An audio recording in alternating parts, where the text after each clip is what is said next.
They expected him to panic, to grovel, or to play the part of the petty villain destined to bleed beneath the hero's righteous blade. But Vance didn't survive the cutthroat slums of his past life by bowing to someone else's script. If this rotting fantasy world wanted a tyrant to kickstart its little story, he was going to give them a masterclass in corporate terror. The transition from a dirty alley in his past life to the silk-draped bed of a fantasy nobleman took exactly 3 seconds. But Vance's evaluation of his new reality took less than 1. In his previous life, he had been the shadow that governed a metropolis, a cold, calculated underworld boss who built an empire out of blood, logic, and absolute leverage. When a rival's bullet finally caught him, he hadn't begged or panicked. He had died with a flat line on his lips and 0 regrets.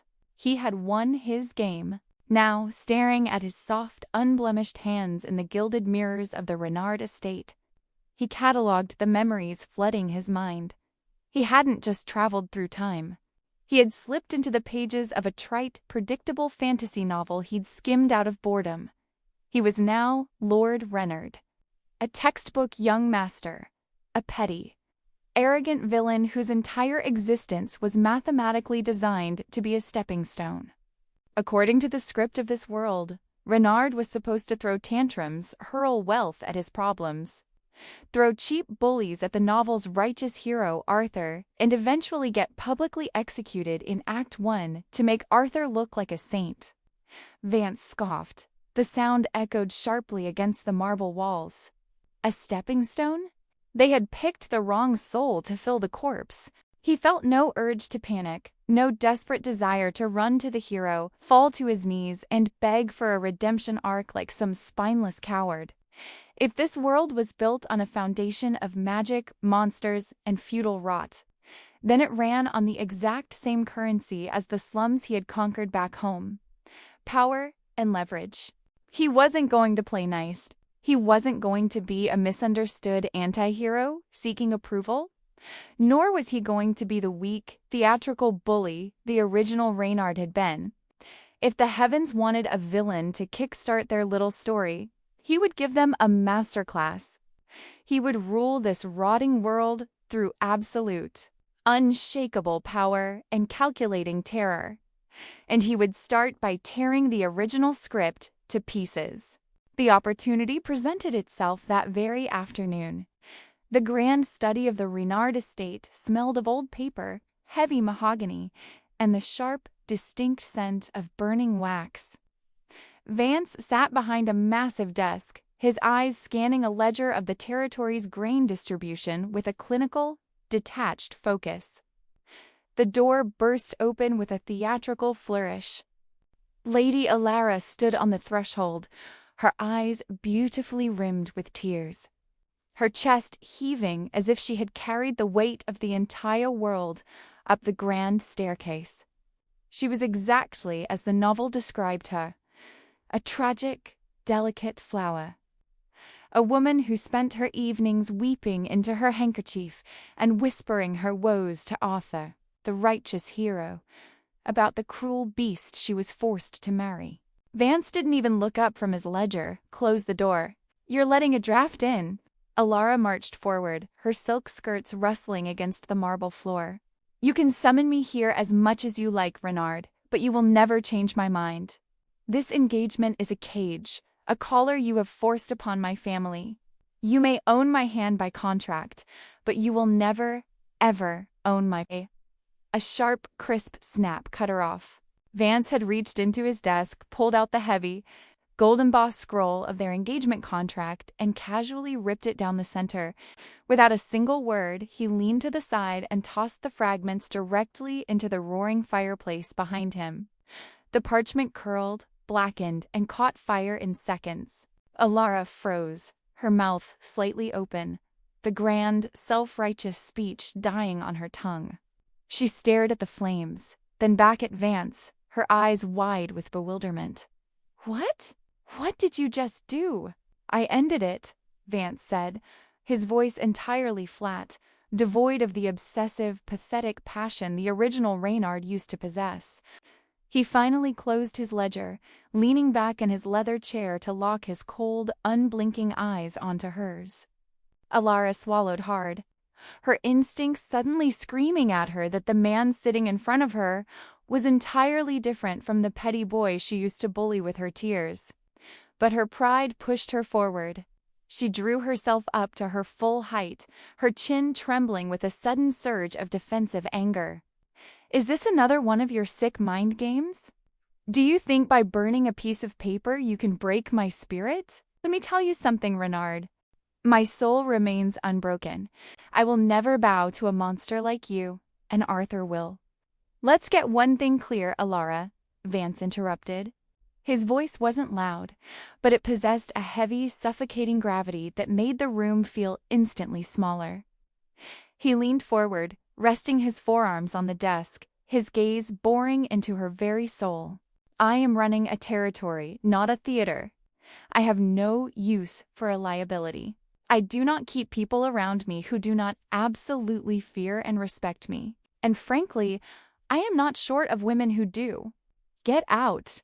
He didn't yell, he didn't slam his hand on the desk. He simply spoke a cold, calculated truth, then immediately looked away, pulling a fresh stack of tax documents toward him as if she had already ceased to exist. Alara stood rooted to the floor, her face draining of all color. The weeping, tragic heroine had prepared herself for threats of violence, things she could easily take to Arthur to prove her martyrdom. She had not prepared for absolute, crushing indifference. I said, Vance murmured, his pen scratching sharply against the paper. Get out! The moment the heavy oak door clicked shut behind Alara, she was entirely erased from Vance's calculations. In the underworld Vance had ruled before, sentimentality was a luxury that got men killed. In this world, it was just a waste of ink on a ledger. He had far more pressing assets to liquidate. 3 hours later, the noon sun beat down mercilessly on the central market square of the capital. The plaza was a bustling hive of noise spicers shouting across stalls, livestock lowing, and hundreds of merchants haggling over silks and grain. It was a goldmine of economic activity, and currently, Vance was only seeing a fraction of the taxes that belonged to him. The rest was being bled away by parasites. Standing on a raised wooden dais at the eastern edge of the square, a man named Barossa, brute clad in heavy leather and rings carved from beast bone, carefully counted a stack of silver coins. Behind him stood a dozen men armed with serrated daggers and short swords.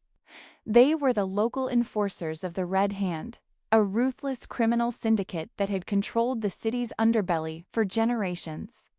To them, the merchants weren't citizens. They were cattle to be milked for protection money.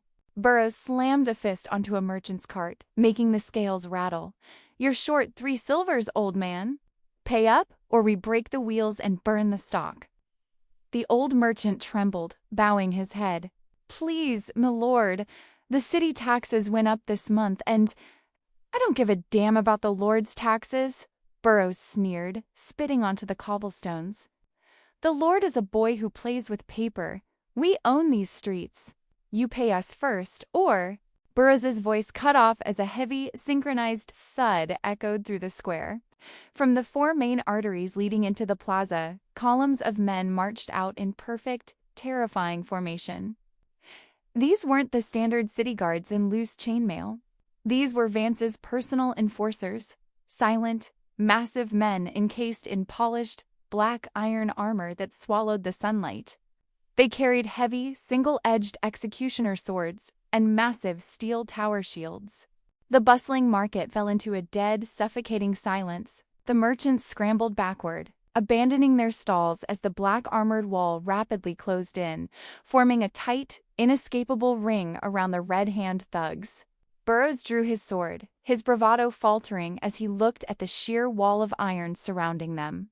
What is the meaning of this? We have an arrangement with the guard captain. We pay our dues. The line of shields parted at the northern edge. Vance walked through the gap, his dark velvet cloak trailing behind him, entirely unbothered by the heat. He didn't look angry. He looked like a man inspecting a faulty piece of plumbing. "Your arrangement was with a dead man," Vance said, his voice carrying easily over the silent crowd. "The guard captain was executed for taking bribes 2 hours ago." Burroughs bared his teeth, trying to find his nerve. "Look here, Renard. You think you can just march in here and change how the city works? The Red Hand has 500 blades in the slums. If you touch us, we'll burn this market to the ground. We tax these merchants because we keep the peace." Vance stopped 10 paces away. He didn't offer a grand speech.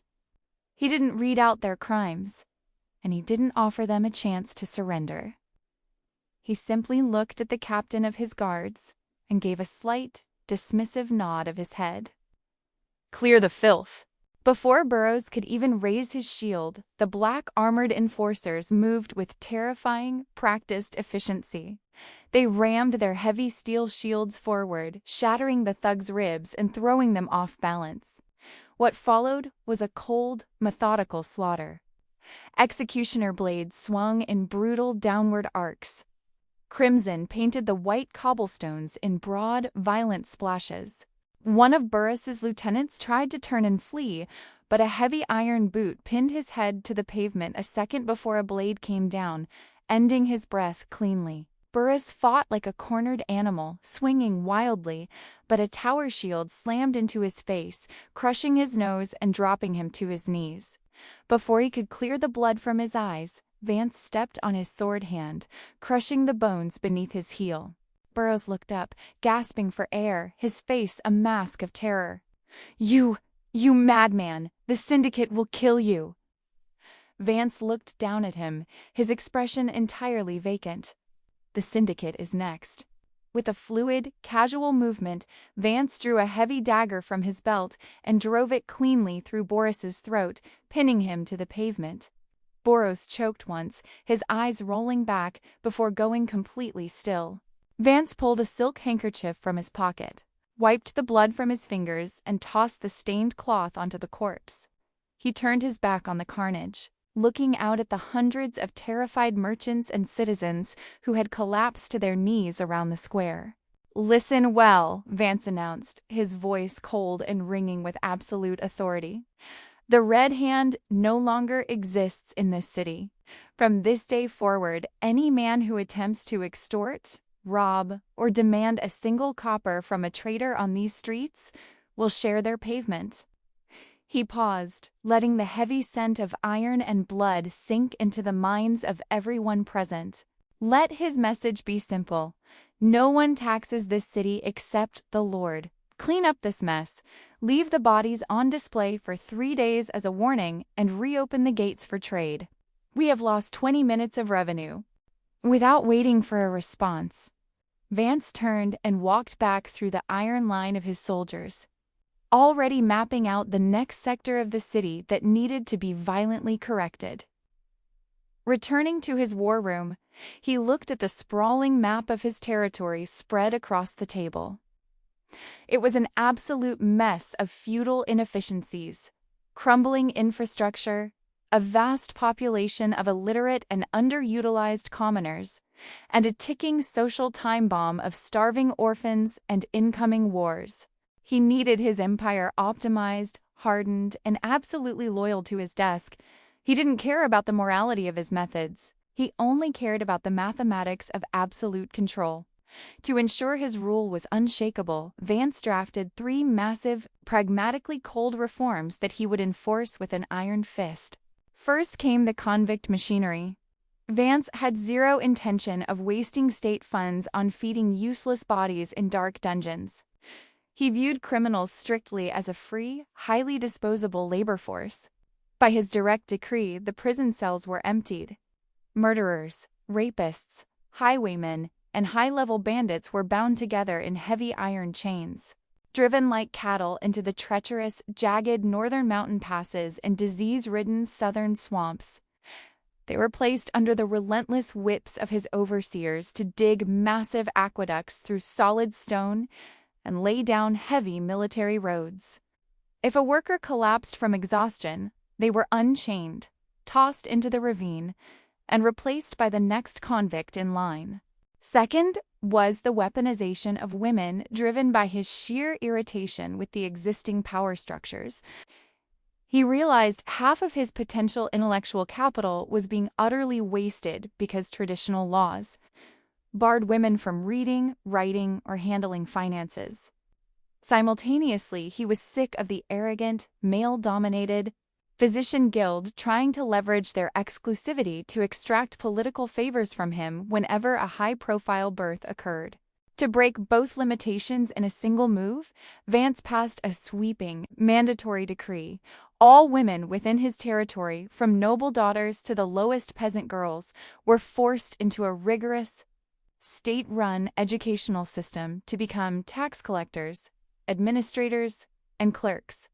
Furthermore, he rounded up the local peasant midwives and forced them to be trained in true, advanced surgical medicine, anatomy, and strict sanitation, breaking the physician's monopoly forever. The final reform was his most co-designed, a long-term strategy centered on the assassin orphanages to dismantle the very concept of future revolution. Vance knew that his own brutal purges would inevitably leave behind thousands of starving, desperate orphans who could eventually lead rebel armies against the crown. He ordered the construction of massive, state-funded orphanages across every major city. The children were taken off the streets, heavily clothed, and given 3 structured meals a day. But the institutions were run like tight, bloodless military academies. Vance subjected them to strict early childhood brainwashing. He fed them so they would never have a material reason to hate him, and he conditioned them early so they would have no capacity for rebellion later, casually cultivating a generation of perfect, loyal tools. Before he could even finish implementing these internal structures, a massive crisis loomed on his borders. The neighboring kingdom of Oakhaven collapsed, sending hundreds of thousands of starving refugees fleeing toward Vance's gates. Where the rest of the world saw a tragic humanitarian crisis, Vance only saw an uninvited, resource-draining swarm of mouths. He refused to play the savior. Instead, he ordered his black armored Iron Legion to herd the entire mass of human cargo toward the volatile, monster-plagued outer rim of his territory, a desolate, untamed wasteland. Vance had crude iron plows, shovels, and basic hunting spears dumped from the backs of supply wagons into the mud before the bewildered crowd. "You want a place in my lands?" Vance's voice cut through the cold wind. "You will earn the air you breathe. You will till this frozen soil, and you will hold this border against the beasts. If a single monster crosses into my inner territories because you failed to hold the line, I will execute your camp leaders, line the roads with your bodies, and let the rest of you starve." To ensure their absolute, terrified compliance, Vance rode his warhorse directly into the center of the main settlement, seeking a hostage that would break their spirit before they could even think of resisting. He pointed his gaunted hand toward a fierce, sharp-eyed young woman standing protectively in front of her trembling siblings. Her name was Nadia, the daughter of the refugees' de facto leader. "Her," Vance commanded coldly. "Tie her up and bring her to my fortress. If your people slacken their pace, if a single quota is missed, her life is forfeit." Before turning his horse away, Vance waved his hand, and a dozen heavy freight wagons rumbled forward, dumping massive burlap sacks into the mud. "You are not a charity case, and I am not a philanthropist," Vance barked, looking down at the trembling community leaders. "In those sacks are winter wheat seeds and a precise, calculated ration of low-grade grain. It is exactly enough to keep you alive and working until the exact day of the first expected harvest. Not a grain more." He leaned down from his saddle, his eyes boring into the leader's soul. "Every seed, every loaf of bread, and every tool I have given you today is a debt. I expect you to pay these things back with 20% interest in taxes the moment your crops break the soil. If your harvest falls short because you are lazy, you will pay me back in blood. Plant the fields, hold the border, and clear my ledger. I will be watching." With that final transactional threat, Vance turned his horse around and galloped back toward the capital, leaving the refugees staring in absolute terror at the sacks of food, completely convinced they were dealing with a soulless, calculating demon. He wanted them working the fields with the desperate energy of people trying to keep a knife away from their child's throat. Midway through his 3rd year on the throne, Vance sat on the obsidian seat of the Renaud Palace, his chin resting on his knuckles. The grand hall was dead silent save for the rhythmic, steady ticking of a modern clock he had ordered the dwarven craftsman to build based on his past life memories. He was waiting. By his own calculations, the stage was perfectly set for Act 2 of the novel. He had spent 36 months acting as an uncompromising, iron-fisted dictator. He expected the peasant riots. He expected the secret rebel coalitions. He expected the grand, righteous assault from the hero Arthur, leading a united, vengeful populace to tear down the tyrant's palace. Vance stretched his neck, a cold, clinical smile touching his lips.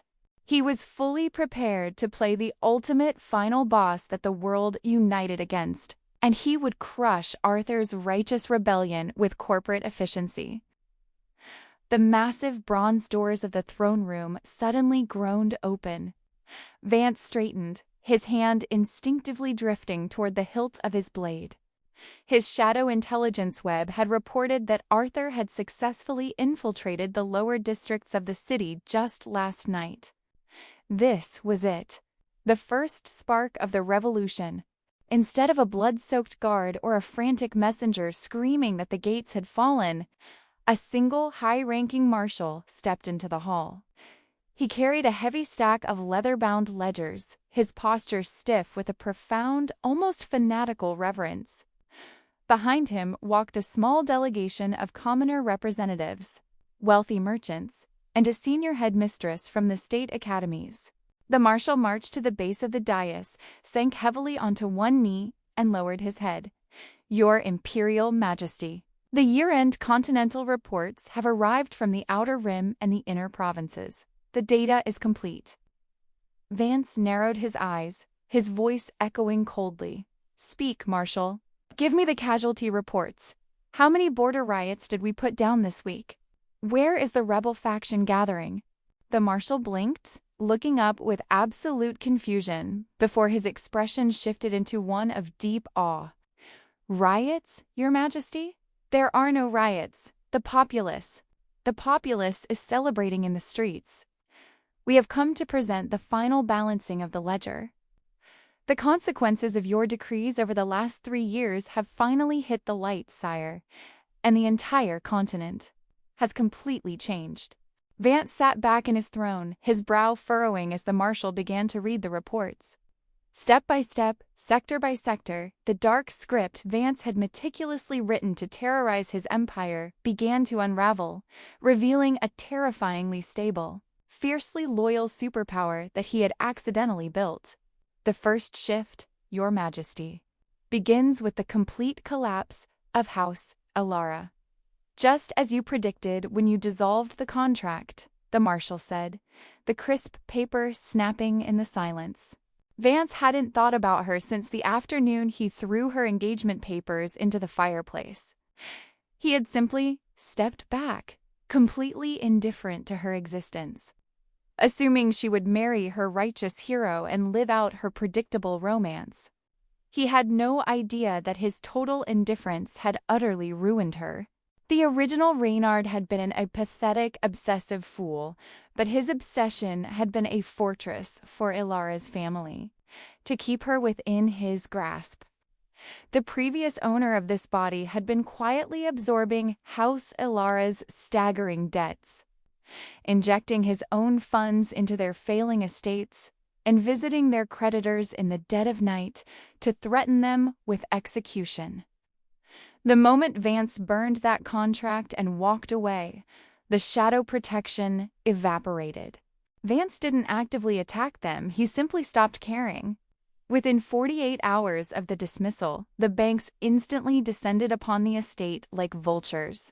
They seized the Alara manor, liquidated their lands, and the crown stripped her father of his noble title for absolute bankruptcy.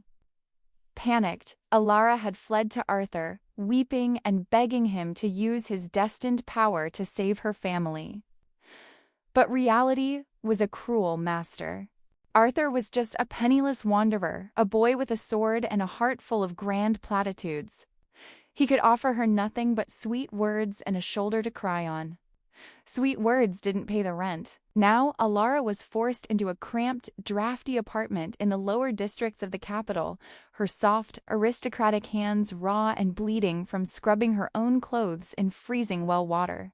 As she looked out her grimy window at the safe, orderly streets below, she could see the sleek, black armored carriages of Vance's administration rolling past. She realized, with a wave of sickening, belated horror, the terrifying truth of her old life. The monster she had hated was the only thing that had been keeping the wolves from her door. And by demanding a spineless savior who could only offer tears and righteous speeches, she had completely destroyed herself. The marshal slid a second ledger forward, his finger tracing a skyrocketing line on an economic graph. Furthermore, sire, the capital's treasury has tripled. The mercantile guilds are completely transformed. Vance's eyebrow twitched. He had expected the public executions of the Red Hand Syndicate to spark an underground turf war. Instead, the merchants were ecstatic. Trade became entirely free, predictable, and safe for the first time in generations. Foreign caravans now flooded the capital, their wagons heavy with exotic goods, entirely secure in the knowledge that Vance's black-armored iron wall was patrolling the streets. The traders didn't view Vance's aggressive new state taxes as tyranny. They paid them willingly, even cheerfully, viewing a strict tax ledger as a ridiculously cheap price to pay for absolute ironclad physical safety. And the medical sector, sire. The senior headmistress stepped forward, her voice trembling. The midwife mandate has yielded miraculous results. With basic modern sanitation, sterilized instruments, and anatomically correct medical training enforced under threat of execution. Infant mortality across the territory plummeted to near zero within 24 months. By giving illiterate peasant women access to elite, state-sanctioned medical knowledge, Vance had violently and permanently equalized men and women in the field of medicine. The corrupt, exclusive male physician guild was left completely toothless. Their artificial monopoly shattered by an army of highly competent, state-loyal female doctors. The common folk began whispering in hushed, reverent tones that Lord Reynard was a merciful, healing deity sent by the heavens to protect the weak. Completely unaware that Vance didn't care about their lives at all, he just viewed them as valuable livestock that needed to be kept in pristine working condition. The marshal stepped forward again, replacing the economic records with a thick register containing the census of the labor force. The labor camps in the northern ranges have achieved what our finest scholars deemed a psychological impossibility. Forced into years of highly disciplined, brutally structured labor under the unyielding gaze of Vance's overseers, these murderers, thieves, and highwaymen had spent 36 months working with clinical precision. They hadn't just moved dirt. They had been forced to study the advanced architectural prints Vance drafted from his past life memories. To survive the grueling shifts, they had to learn advanced engineering, hydraulic math, and master-level masonry. By the time their brutal sentences were served, they weren't broken, feral beasts or bitter outlaws. They were highly skilled, physically disciplined, elite laborers. Finding themselves entirely rehabilitated by a campaign meant to exploit them to the marrow, they seamlessly transitioned into the state's highest-paying construction guilds. They went from the realm's most dangerous outcasts to proud, iron-willed craftsmen who fiercely protected the very imperial roads and aqueducts they had built. And it is because of this stability, sire, that the righteous hero failed before he even began, the marshal continued, a cold, almost mocking smile touching his lips. Just last night, Arthur had finally made his grand move. The novel's protagonist had slipped through the lower districts, ready to rally the oppressed masses. Arthur expected to find a city of weeping, terrified slaves waiting for a savior. Instead, he was captured within 40 seconds of crossing the inner wall. He hadn't been sold out by a paid informant. He had been spotted, tracked, and pinned to the cobblestones by a network of seemingly harmless street children. The state-fed orphanages Vance had built to prevent future dissent had grown into a terrifyingly efficient, fiercely loyal shadow intelligence web. These children didn't see a tyrant when they looked at the Reynard Palace. They saw the only man in the history of the continent who had cared if they starved to death in the gutters. They voluntarily hunted down Vance's enemies and dragged them into the dungeons before Vance even had to ask, treating the hero like a common thief invading their home. But our greatest triumph, sire, rests on the plates of our people, the marshal murmured, his voice rising with an uncharacteristic passion as he laid out the agricultural yields. The continental blight has broken the world, but we are overflowing. A massive, multi-year continental famine had struck the region, plunging neighboring kingdoms into absolute chaos and civil war as their primitive farming techniques failed. Yet, while the rest of the world starved and burned, Vance's outer rim remained an untouchable oasis of green. The hundreds of thousands of refugees Vance had dumped into the monster-plagued wasteland had fought like demons to survive his transactional threats. Utilizing the strict, modern crop rotation schedules and iron tools Vance had forced upon them to clear their debt, they had produced a staggering agricultural surplus. The refugee meat shield had single-handedly thwarted the famine, saving Vance's entire empire from a single day of food shortages. And at the center of that miracle sat Nadia, the hostage Vance had taken to terrorize them. Inside the obsidian fortress, Nadia had spent the first year completely stunned. She had arrived braced for a life of horrific abuse. Instead, Vance hadn't laid a single finger on her. He had handed her the keys to a lavish suite, granted her total freedom within the grounds, and completely ignored her existence. She watched him from afar, day and night, working himself to the absolute bone at his desk, coldly and clinically organizing grain distribution lines, modernizing hospitals, and ensuring her people on the outer rim were fed and fortified. Realizing his terrifying, unyielding competence was the only thing keeping her family and her people alive. Her deep-seated hatred transformed into an intense, unshakable devotion. She began silently tending to his daily needs, organizing his chaotic strategy maps, fiercely guarding his study doors from annoying nobles, and reading the ledgers alongside him. Over time, Vance actually noticed her quiet loyalty, her razor-sharp mind, and her refusal to waste his time with useless drama. Recognizing her as the only truly reliable asset in his inner circle, his initial cold calculations shifted into a profound, hard-earned love and respect for her intellect and iron will. Nadia, recognizing the brilliant mind beneath his terrifying exterior, loved him back with fierce, unyielding devotion. Vance bypassed the ancient bloodlines and made her his true, legally wedded and only wife. Because Nadia was a common refugee from a collapsed kingdom, Vance's choice introduced a shocking, deeply unsettling new concept to the world: royals marrying down. The traditional nobility was utterly horrified, viewing the marriage as an insult to centuries of pure bloodlines. But to the common folk, the merchants, the educated women, and the soldiers, it was the ultimate sign of a fair, meritocratic, sovereign ruler who judged a soul by their actual worth, intellect, and loyalty, rather than the crest on their shield. Sensing a potential opening in the palace, Other powerful duke houses and wealthy merchant barons began subtly trying to push their own beautiful daughters into Vance's court, hoping to tempt the Dark Lord.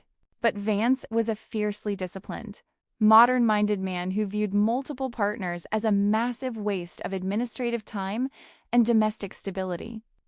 He completely ignored their advances, his unwavering fidelity to Nadia unknowingly earning him an unprecedented, mythic level of respect across the continent for his absolute loyalty.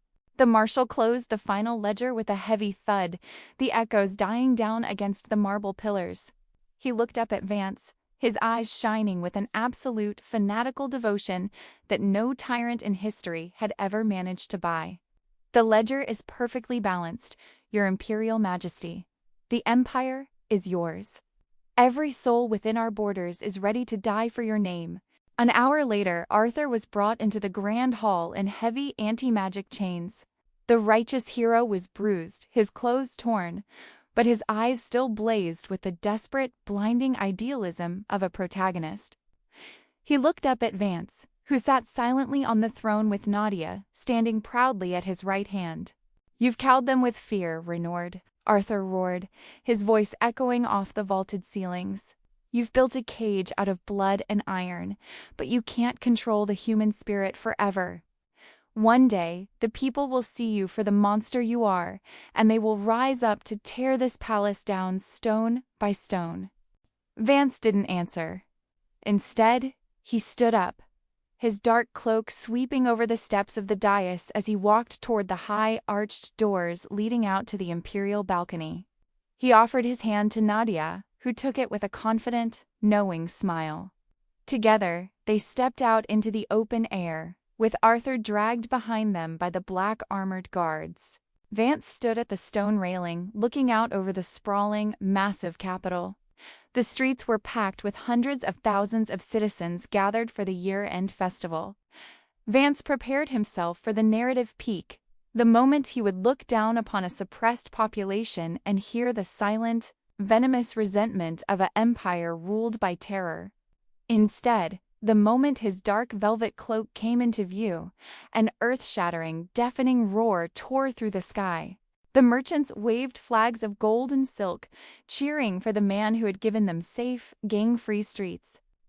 The elite, educated women and the female physicians saluted the sovereign who had broken their traditional shackles and given them actual institutional power.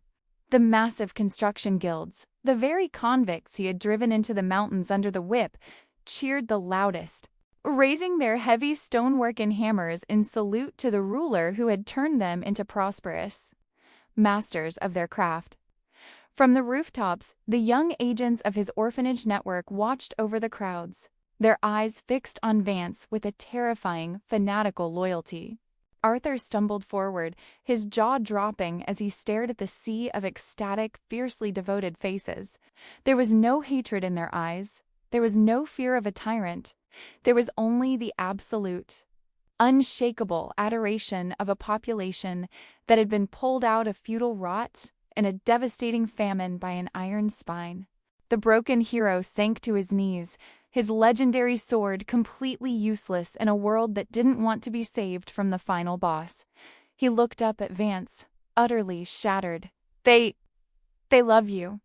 Vance stood at the absolute peak of his success. His empire was the wealthiest, safest, and most technologically advanced superpower on the continent. By his side stood Nadia, the refugee who had conquered his cold heart, looking at him with an unshakable love and mutual respect that no underworld contract could ever buy. Vance looked out at the roaring crowd, a faint, genuinely annoyed sigh escaping his lips. He had set out to be a ruthless, uncompromising villain, but because he had refused to be spineless, he had accidentally built the most stable, prosperous, and fiercely loyal empire history had ever seen. The script of the novel was entirely dead, buried under the cobblestones of a thriving civilization. He looked down at his hands, his analytical, underworld-bred mind already shifting away from the triumph and moving toward the long-term logistics of the future. The Empire was perfect, but humans were mortal, and he had no intention of letting this hyper-optimized machine fall into the hands of a genetic lottery. He wasn't going to let some idiot, entitled Noble Sunor, even a blood descendant who hadn't earned the right inherit the ledger he had written in iron. As the cheers of a loyalty-bound population echoed against the palace walls, Vance's final, cold thought turned toward the ultimate administrative calculation. It's time to start grooming a successor, and this time, bloodlines won't mean a damn thing. It will be based entirely, ruthlessly, on merit. That's it for today's video. Thanks for tuning in. Smash that like, drop a comment with your thoughts, and subscribe for more awesome content coming your way.